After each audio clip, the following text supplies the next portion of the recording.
All right. Welcome to my topic. I am Allah. My topic is Joan of Arc, a medieval feminist. So the topic started off as Joan as Nasty Woman, but I decided to change the title because I thought it was more fitting to look at Joan through a feminist lens and change the title towards that and make it more focused.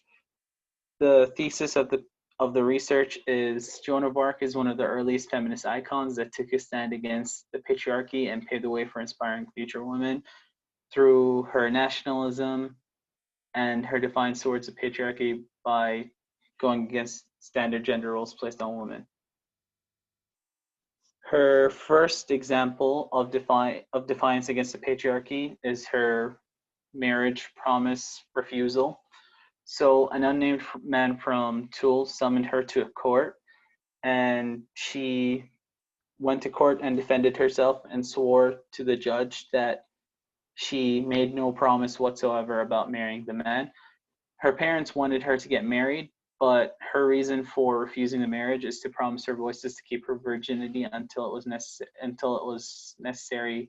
unnecessary for God. This is an example of her feminism because she stood up against the men and also went against standard gender roles of women, such as being a wife, a mother, or even a widow. That is the first example, and that was in Domremy. The other example in Domremy was her leaving Domremy to go to the war. Her father did not want her to go to the war, and even in the quote, he said he would end up attempting to drown her or have her brothers drown her.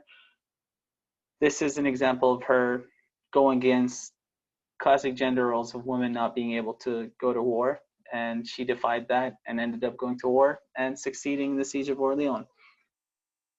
The next example of Joan's feminism is her choosing to wear male clothing as a form of defiance. The church did not like her wearing male clothing, and that can be seen through several examples. The main example I pulled was from the 12 articles of accusation against Joan. It was mentioned in several of the articles, but I chose to focus on the first one since that was their opener and they chose to focus on male clothing. And that was also one of the main charges put against her for her condemnation.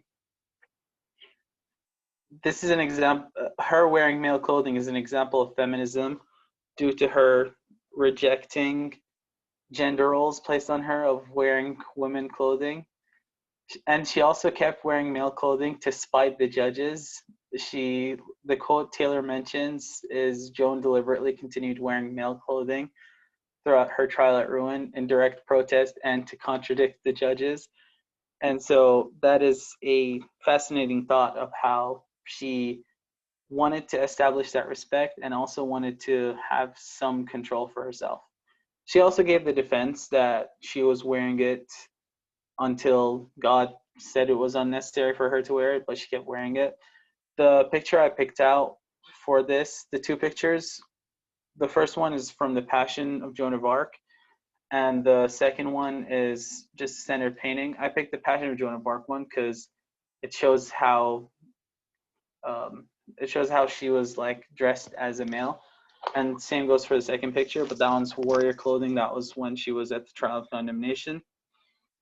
And then moving on to another example of how she had feminist actions is her being feisty. So what I mean by feisty is when she would respond to someone on questions such as in the Poitiers investigations or during the trial of condemnation, she would lash out or even threaten people. So the first example I give is with Seguin, where he asks her, does she believe in God? And then she's like, yes, more than you do. Like her faith is better than his.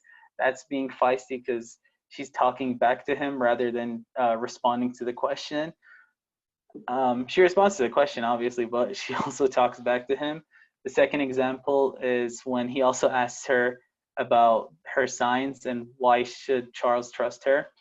And basically, she again talks back to him by saying, I did not come here to make any signs. but if you do trust me, I will show you these signs when I get to Orleans. And so another example, like another two examples of her being feisty, is with her in the trial of condemnation when Beaupère kept asking questions.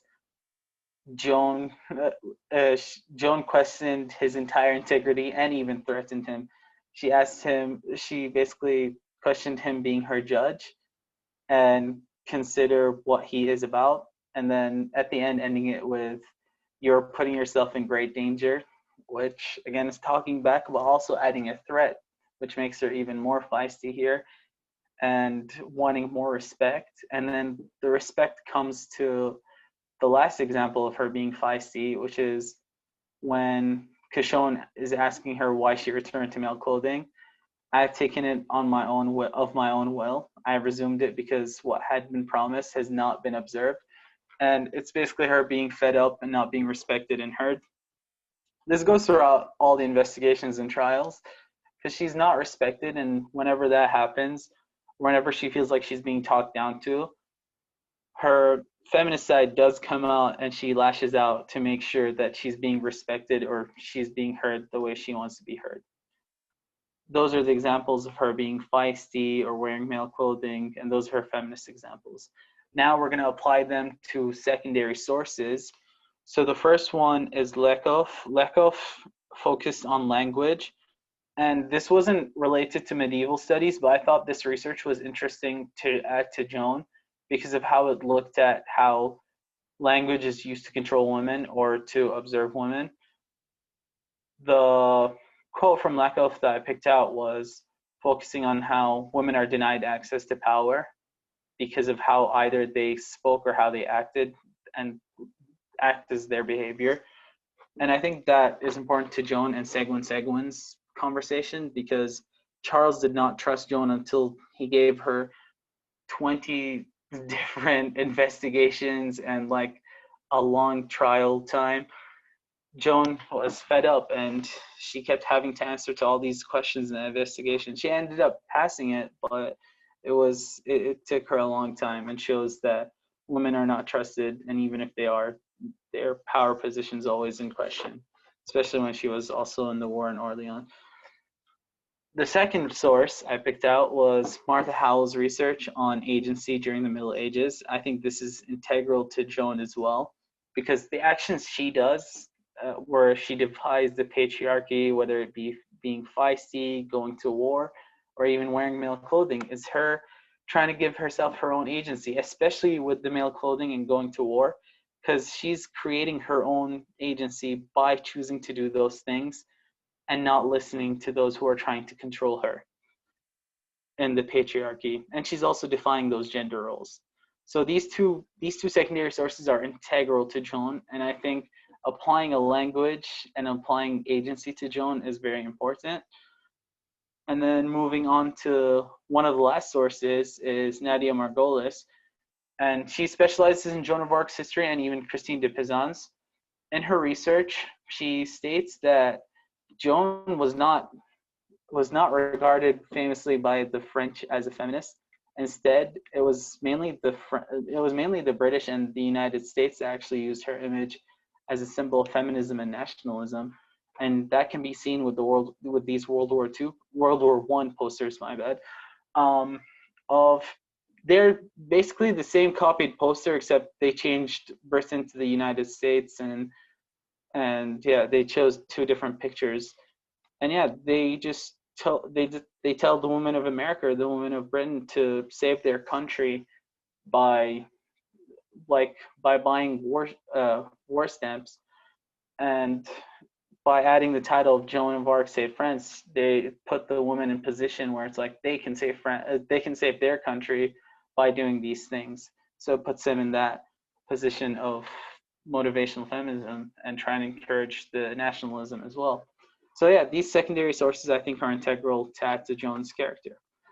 So to conclude with, she did her actions to defy her gender roles and challenge the patriarchy, such as her choosing to wear male clothing or being feisty or going to war, or not even getting married, because she did all of those things to challenge the patriarchy and also go against gender roles being placed on her.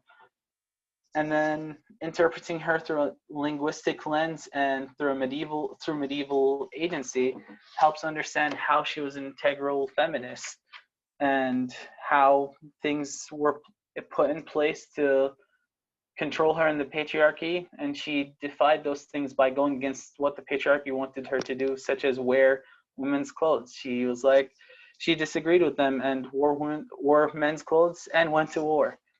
And then finally, her inspiration to nationalism and feminism during the 20th and 21st century. She was a massive inspiration to those, especially going back to the two posters. Those were spread around massively during World War One. So to inspire women to help save their country. So to conclude with, my last sentences are: Joan of Arc's actions may have led her to her death, but they also helped challenge the patriarchal system at the time and become an inspiration for future nationalism and feminism in the world. And I think that's a great sentence to end off with, as it captures the entirety of the research into one sentence. Thank you guys for listening, and here are my sources. Thank you guys so much.